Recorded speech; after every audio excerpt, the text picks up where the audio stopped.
یه خبر بد بدم بهتون، اصولا آدمایی که نه فقط تو درس، تو زندگی رویاهای بزرگی دارند هیچ وقت تا پایان عمر روی آرامشو نخواهند.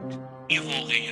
آدم دغدغه‌مندی باشی، چیزایی که میخوای برات مهم باشن، رویاهات برات اهمیت داشته باشن، هیچ وقت آرامش نخواهی داشت. اصلا بحث الان نیست. سال بعد کنکور قبول شی، دانشگاه هم بری، اونجا هم دغدغه‌های دیگری داری، اونجا هم تلاش میخواد، اونجا هم صبوری میخواد. یا باید بیخیال شی، بگی واسه قوقای جهان فارغ اومدیم چند صباحی در این جهان درونیم و بریم دیگه اشغالمون رو بکنیم. ببین اونم روی کردیه، من اصلا نمیگم اون بده، ولی اگه میخوای این ور مسیر رو انتخاب بکنی به معنی واقعی کلمه تا آخرین روز زندگیتون، بعید میدونم دیگه یک روز بی دغدغه و آروم داشته باشید. باید تلاش کرد دیگه و باید بیرحمانه تلاش کرد.